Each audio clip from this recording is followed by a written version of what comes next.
बिस्मिल्लाहिर्रहमानिर्रहीम अस्सलाम वालेकुम क्लास जी। तो क्लास उम्मीद है आप सब लोग खैरियत से होंगे जी। तो क्लास इस वीडियो में हम करने वाले हैं जी एक्सरसाइज 3.2 के लास्ट 3 क्वेश्चंस, क्वेश्चन नंबर 9, 10 और 11 को। इससे प्रीवियस वीडियो में हमने 1 से लेके 8 तक क्वेश्चंस कर लिए हैं। तो अब हम इस वीडियो में 9, 10 और 11 क्वेश्चन करेंगे और एक्सरसाइज को कंप्लीट करेंगे। तो क्वेश्चन नंबर 9 की तरफ चलते हैं। क्वेश्चन नंबर 9 में वो कह रहा है, Gulshan wants to create a garden in the shape of sector of the circle of radius 42 feet।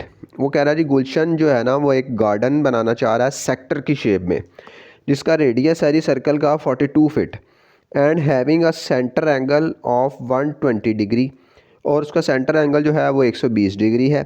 Calculate the area of the grass which is required to cover the garden, कि हमने area उसको find करके देना है कि उस जो garden है उसमें कितनी ग्रास लगेगी कि वो एरिया सारा कवर हो जाए। मींस हमने एरिया फाइंड करना है।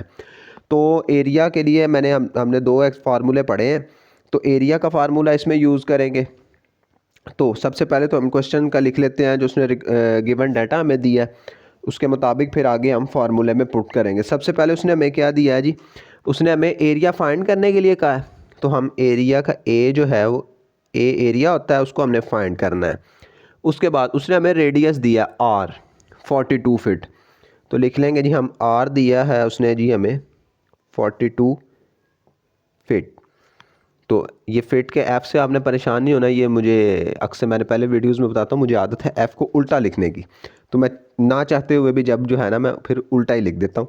कोशिश बड़ी करता हूँ सीधा लिखने की, जहाँ पे ध्यान रहता है वहाँ पे सीधा लिख देते हैं, जहाँ पे नहीं रहता तो फिर वहाँ पे उल्टा लिख देते हैं। तो फिर दूसरी चीज़ उसने हमें दिया है जी एंगल दिया है, एक्स दिया है 120 डिग्री है जी। एक्स दिया है जी उसने हमें 120 डिग्री। तो ये चीज़ें उसने हमें दी हैं। अब हमने उसको फार्मूले में पुट करना है। एरिया का फार्मूला मैंने आपको पहले बताया हुआ है। एरिया का फार्मूला होता है A is equal to, A से area is equal to x divided by 360। ये 360 डिग्री होते हैं कि एक जो सर्कल होता है ना उसके 360 डिग्री में वो होता है कि उसका एंगल 360 डिग्री होता है। वो बिल्कुल चारों तरफ घूम रहा होता है, इसलिए उसका एंगल जो है वो 360 होता है। वो मल्टीप्लाई करते हैं जी हम उसको पाई आर स्केयर से। X divided by 360 multiply by pi r square. तो जो डाटा है हमारे पास हम इसको फार्मूले में पुट कर देंगे। एक्स है जी हमारे पास 120, तो लिखेंगे 120 divided by 360 multiply by pi. Pi की वैल्यू होती है जी 22/7 मल्टीप्लाई बाय आर स्केयर है 42 का स्केयर है। तो हम इसको स्केयर की जगह हम इसको लिख लेते हैं जी 42 मल्टीप्लाई बाय 42। इससे क्या होगा कि हमें कटिंग करने में आसानी होगी, वरना हम स्केयर भी लिख सकते हैं, स्केयर को सॉल्व करके 42 को 42 से मल्टीप्लाई करके भी, लेकिन वो बड़ी वैल्यू हो जाती है, फिर कटिंग करने में मुश्किल होती है।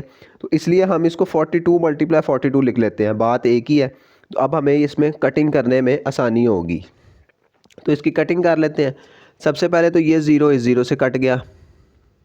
उसके बाद 12 1 ज़ार 12, 12 3 ज़ार 36, 12 को 3 से मल्टीप्लाई करेंगे तो 36 आएगा। उसके बाद कटिंग हो जाती है 7 1 ज़ार 7 और 7 6 ज़ार 42। तो अब बाकी रह गया हमारे पास 1/3 मल्टीप्लाई बाय ये 22 मल्टीप्लाई बाय 42 और मल्टीप्लाई बाय ये वाला 6। बाकी ये नीचे वाला 1 ख़त्म हो गया। तो अब हमने मल्टीप्लाई कर लेना है सबको। देखिए अभी भी अगर कहीं कटिंग हो सकती है मुमकिन तो कर देते हैं जी। ये हो सकती है, ये 3 1 ज़ार 3 और ये 3 2 ज़ार 6, तो ये भी ख़त्म हो गया। पीछे हमारे पास रह गया जी ये 1 भी अब ख़त्म हो गया। पीछे रह जाएगा 22 मल्टीप्लाई बाय 42 मल्टीप्लाई बाय 2। तो अब ये 1 इसलिए कि 1 से सबको मल्टीप्लाई करेंगे तो वो 1 ही रह जाएगा, तो उसको लिखने का या ना लिखने का कोई फ़ायदा नहीं है। तो अब हमने मल्टीप्लाई कर लेना है। 22 को 42 से मल्टीप्लाई करना है, उसका जो आंसर आया फिर उसको 2 से मल्टीप्लाई कर लेना है। तो कर लेते हैं जी हम 42 को हम 22 से मल्टीप्लाई कर लेते हैं। 2 2 ज़ार 4, 2 4 ज़ार 8, 2 2 ज़ार 4 और 2 4 ज़ार 8। तो ये आया जी 4 8 और 4 12, 2 1 कैरी और 9 9 24। तो ये आया जी 9 924 मल्टीप्लाई बाय 2। अब 924 को 2 से मल्टीप्लाई करना है, ये 924 को हमने मल्टीप्लाई करना है जी 2 से। 2 4 ज़ार 8, 2 2 ज़ार 4 और 2 9 ज़ार 18, तो ये आया जी 1848। 1848 स्क्वायर फिट लगाएं और उसके ऊपर स्क्वायर लगा दें। 1848 स्क्वायर फिट, क्योंकि जब भी हम एरिया फाइंड करते हैं तो फिर हम स्क्वायर लगाते हैं, चाहे सेंटीमीटर हो तो स्क्वायर सेंटीमीटर लगा देते हैं, फिट हो मीटर हो जो भी हो फिर स्क्वायर लगाते हैं।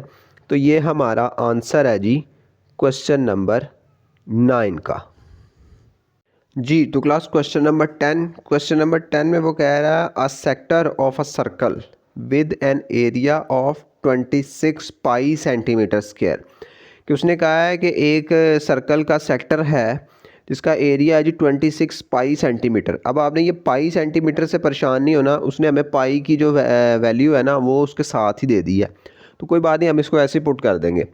And has a radius 6 centimetre, और उसका रेडियस जो है वो 6 सेंटीमीटर है। What is the measure of a central angle, उसने हमें सेंट्रल एंगल फाइंड करने के लिए कहा है एरिया में। अब एरिया का लफ्ज़ उसने यूज़ किया तो हम फार्मूला एरिया वाला ही इस्तेमाल करेंगे। तो हमें पता चल गया है कि हमने फाइंड क्या करना है जी, सेंट्रल एंगल फाइंड करना है, मीन्स हमने एक्स फाइंड करना है, बाकी चीज़ें उसने हमें दे दी हैं। तो इसमें भी सबसे पहले हम गिवन डाटा लिखेंगे कि गिवन डाटा में उसने हमें क्या क्या चीज़ें दी हैं, ताकि हमें क्लैरिफाई हो सके और फिर हम फार्मूले में पुट करेंगे।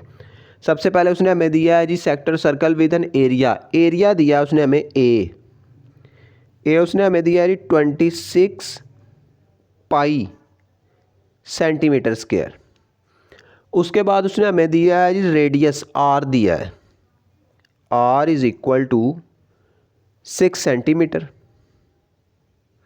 उसके बाद फाइंड हमने क्या करना है जी एक्स को हमने फाइंड करना है। एरिया का फार्मूला लगाएंगे, तो फार्मूले के मुताबिक A is equal to x divided by 360 multiply by pi r square.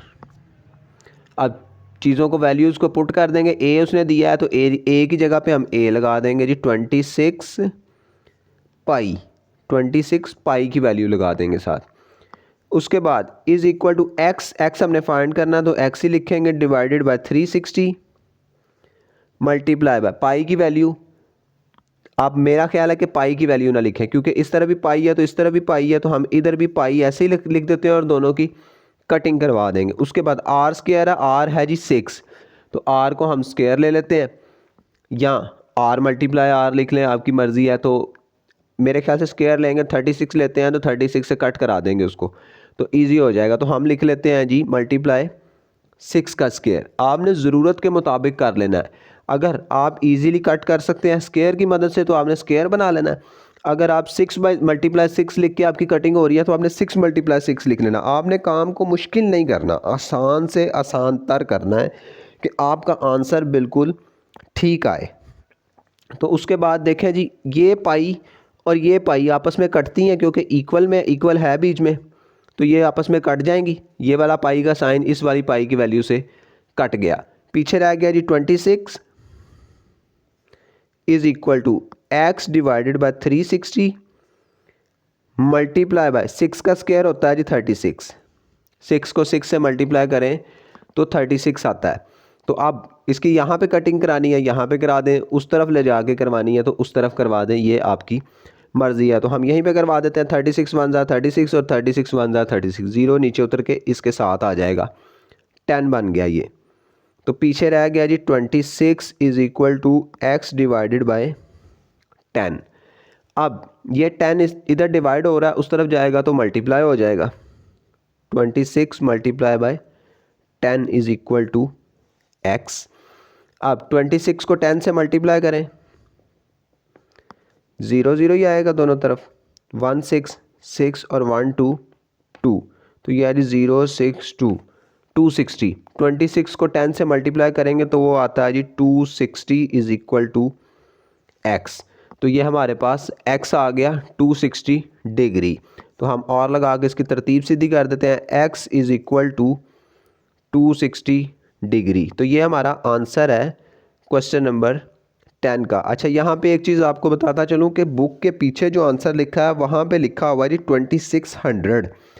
उन्होंने आंसर दे दिया है 2600। ये मिस प्रिंटिंग है, ये आंसर गलत है। उन्होंने जो डिग्री वाला साइन था ना वो नीचे प्रिंट हो गया उनको ज़ीरो की जगह पे, इसलिए वो 2600 बन गया, वरना ये ऊपर डिग्री का साइन देना था उन्होंने। तो आंसर यही है आपका 260 डिग्री। तो इसलिए आपने परेशान नहीं होना कि बुक के पीछे आंसर कुछ और है और यहाँ पे कुछ और है, तो वो वहाँ पे मिस प्रिंटिंग की वजह से वो गलत प्रिंट हो गया जी। तो क्लास क्वेश्चन नंबर 11 जो कि लास्ट क्वेश्चन है इस एक्सरसाइज का। इस क्वेश्चन में वो कह रहा है if a clocks face मयर्स 14 inches, कि एक घड़ी है जो सामने से जो उसका फेस है, जो उसको सामने से जो नज़र आती है, उसको पैमाइश किया तो वो 14 इंचज़ की है, वो 14 इंच की है। How much area is between the minutes and hours hands eight 5 o'clock। कि उसने कहा है कि अगर घड़ी पे 5 बज रहे हों तो वो कितना एरिया कवर करेगी। तो इस क्वेश्चन को ना आपने थोड़ा सा समझ के करना है, फिर आप इसको सॉल्व कर पाएंगे। तो सबसे पहले उसने साथ ही कहा अप्रॉक्सीमेटली पाई वैल्यू इज़ 3.14। पाई की वैल्यू उसने इसमें हमें पॉइंट्स में कहा है कि वैसे 22/7 को सॉल्व करें तो 3.14 ही आता है, तो उसने हमें पॉइंट में कर दी है वैल्यू। तो सबसे पहले तो आपने इसमें समझना है, इसमें एक दो चीज़ें हैं कि वो कहना क्या चाह रहा है, और घड़ी है, घड़ी से मुतल्लिक थोड़ी सी चेंजिंग होगी। सबसे पहले उसने हमें क्या कहा है जी, how much area, area find करना है हमने। उसने हमें बेसिकली कुछ भी नहीं दिया, ना आर दिया है ना एक्स दिया है, सारी चीज़ें हमने फाइंड करनी है। उसके बाद हमने उसको फार्मूले में पुट करना है, एरिया के फार्मूले में। सबसे पहले वो क्या कह रहा है कि वो कह रहा है जी कि if a clock face मयर्स 18 inches, के घड़ी है, घड़ी अब फॉर एग्जांपल यहाँ पे हम ऐसे बना लेते हैं, घड़ी ऐसे होती है जी गोल। उसने कहा घड़ी जो है ना उसका जो फेस है ना यहाँ से लेके यहाँ तक जो फासला है वो 14 इंचज़ का है, 14 इंच का है। वो सामने से 14 इंच की हमने मैयर की है। अब यहाँ पे आप देखें कि हम फार्मूले में क्या इस्तेमाल करते हैं, हम करते हैं रेडियस। फार्मूले में आपको पता होगा, फार्मूले में हम आर चाहिए होता है हमें। तो रेडियस क्या होता है, रेडियस होता है सेंटर पॉइंट से, फिक्स पॉइंट से दूसरे पॉइंट तक के फासले को रेडियस कहते हैं। लेकिन उसने हमें इसमें कहा है कि टोटल घड़ी का जो फासला है वो 14 इंच का, मीन यहाँ से लेके यहाँ तक का जो फासला है वो 14 इंच का है। तो ये है जी डायामीटर। डायामीटर पूरे सर्कल का जो एक एज से दूसरे एज तक जाए ना, फिक्स पॉइंट को टच करते हुए, तो वो डायामीटर होता है। तो हमें तो चाहिए रेडियस, तो हमें डायामीटर नहीं चाहिए। तो सबसे पहले तो डायामीटर को हम रेडियस में कन्वर्ट करेंगे। वो कैसे करते हैं, उसका फार्मूला मैंने पहले भी आपको बताया है कि उसको हम क्या करते हैं कि R is equal to D divided by 2, कि डायामीटर को हम 2 पे डिवाइड कर देते हैं। डायामीटर है हमारे पास 14 इंचज़, उसको हमने 2 पे डिवाइड कर देना। R is equal to 14 divided by 2, तो 2 1 ज़ार 2, 2 7 ज़ार 14, तो R is equal to 7। R हमारे पास आया है जी 7 इंचज़, ठीक है। डायामीटर उसने हमें दिया था, उसने कहा था कि फेस सामने से उसको देखे तो वो 14 इंच की है, इसका मतलब यहाँ से लेके यहाँ तक वो 14 इंच की थी। ये हो गया डायामीटर। अब हमने डायामीटर से रेडियस निकाला, तो हमने डायामीटर को 2 पे डिवाइड कर दिया, तो हमारे पास रेडियस आ गया। एक चीज़ तो आ गई। दूसरी चीज़ हमें चाहिए वो है जी एक्स। एक्स क्या, एंगल। तो एंगल हमने फाइंड करना है। तो एंगल के कैसे फाइंड करेंगे, अब देखें कि उसने कहा है कि जी कितना एरिया कवर होगा कि घड़ी पे 5 बज रहे हों, मिनट्स और आवर्स वाली जो सुइयाँ हैं वो 5 बजा रही हों। तो अब आप ज़रा गौर करें कि एक घड़ी होती है जो ऐसे गोल घड़ी है, उसमें यहाँ पे बजते हैं जी 12, यहाँ पे 1, यहाँ पे 2, यहाँ पे 3, 4, 5, 6, 7, 8, इधर 9, इधर 10 और इधर 11 और फिर से 12। हमारी घड़ी ऐसे चल रही होती है। वो कह रहा है कि जी हमारी घड़ी पे 5 बज रहे हो, मीन्स जो मिनट वाली सुई है वो इधर हो और जो घंटे वाली सुई है वो इधर हो 5 पे। उसने कहा है कि हमने ये वाला सारा एरिया उसको बताना है कि कितना है। 5 बजाने हमने घड़ी पे, आपने बिल्कुल घड़ी बनानी है, 1 2 3 4 5 6 7 8 9 10 11 12 जिस तरह घड़ी पे बजते हैं। उसके बाद हमने 2 लाइनें लगा के 5 बजाने हैं, जैसे 5 बजते हैं। तो अब ये हमारे पास हमने ये वाला एरिया फाइंड करके देना है। अब हमने उसको बताना है कि इसमें ये एंगल क्या है, हमें एक्स चाहिए कि इसमें ये एंगल कितना है। तो एंगल हम कैसे फाइंड करेंगे? एंगल हम फाइंड करेंगे जी एक्स इज इक्वल टू, अब इस सारी घड़ी के कितने हिस्से हुए? 12, 1 2 3 4 5 6 7 8 9 10 11 और 12 घंटे होते हैं, तो घड़ी के 12 हिस्से हुए। हमें कितने चाहिए? 5 हिस्से। तो हम इसको करेंगे 5 डिवाइडेड बाय 12, 5 को तकसीम कर देंगे 12 पे। और फाइंड हमने क्या करना है? एंगल। मैंने पहले भी बताया है कि एक सर्कल का टोटल सारा एंगल कितना होता है? वो होता है जी 360 डिग्री। तो हम इसको मल्टीप्लाई कर देंगे 360 पे। 5 बजे तक हमें चाहिए, टोटल 12 बजते हैं घड़ी में, और मल्टीप्लाई कर देना हमने टोटल सर्कल के एंगल से 360 पे। तो जो आंसर आएगा वो हमारे पास एक्स होगा। तो कटिंग कर दें, 12 वन ज़ा 12, 12 थ्री ज़ा 36 और 0 ऊपर चला गया। पीछे रह गया जी 5 मल्टीप्लाई बाय 30। तो ये हुआ x is equal to 5 multiply by 30। अब 30 को 5 से मल्टीप्लाई करना है हमने। 5 0 0, 5 थ्री ज़ार 15। तो x आया जी हमारे पास 150 डिग्री। तो ये हमारे पास एंगल भी आ गया। दोनों चीज़ें होगी हमारे पास, रेडियस भी हो गया और एंगल भी हो गया। तो अब हम इसको फार्मूले में पुट कर सकते हैं। तो पुट करते हैं, हमने एरिया बताना है, एरिया का फार्मूला लगाएंगे। तो एरिया का फार्मूला था जी a is equal to x divided by 360 multiply by pi r square. ये उसका एरिया का फार्मूला था। तो अब हम इसमें वैल्यूज़ पुट कर देंगे। तो ए हमने फाइंड करना, तो ए ऐसे ही रहेगा, इज़ इक्वल टू एक्स हमारे पास आया जी 150 डिवाइडेड बाय 360 मल्टीप्लाई बाय पाई की वैल्यू उसने हमें क्या कहा था ऊपर? पाई की वैल्यू उसने कहा है जी हमें 3.14। अब आप इस पर डायरेक्ट 3.14 लगा लें या 22/7 लगा के कटिंग करवा लें, और एंड में हमारा आंसर पॉइंट में चला जाएगा, कोई इशू नहीं है। मेरे ख्याल से हम बटे में लगाते हैं ताकि हमें कटिंग करना आसान हो। पॉइंट में फिर हम मल्टीप्लाई करते रहेंगे बार बार स्टेप बाय स्टेप उसको, तो वो इस तरह करते हैं 22/7 ही लगा लेते हैं। और आर स्क्वायर है, आर हमारे पास आया जी 7 इंचज़। कितना आया? Are 7 inches. तो आर हमारे पास हम लिख देंगे जी इसको 7 मल्टीप्लाई 7। 7 स्क्वायर की जगह हम 7 मल्टीप्लाई 7 लिख लेते हैं, क्यों? फिर हमारी कटिंग ईजी हो जाएगी। तो अब हम इसकी कटिंग कर लेते हैं। ये 0 इस 0 से कट गया, उसके बाद ये 7 इस 7 से कट गया, पीछे ये 15 है और ये 36 है। तो ये 5 के टेबल पे कट सकता है, सॉरी 3 के टेबल पे। 3 1 ज़ार 3 और 3 3 ज़ार 3 2 ज़ार 16, 3 3 ज़ार 9 होता है, 3 2 ज़ार 16। तो पीछे ये नीचे 12 रह गया और ऊपर रह गया जी 3 5 ज़ार 15। अब मज़ीद कटिंग हो सकती है तो कर दें, अदरवाइज़ ऐसे ही लिख देंगे। तो हम ये आया जी हमारे पास a is equal to 5 divided by 12 multiply by 22 multiply by ये वाला 7। अब कटिंग पॉसिबल है तो कर दें, अभी हो सकती है कटिंग।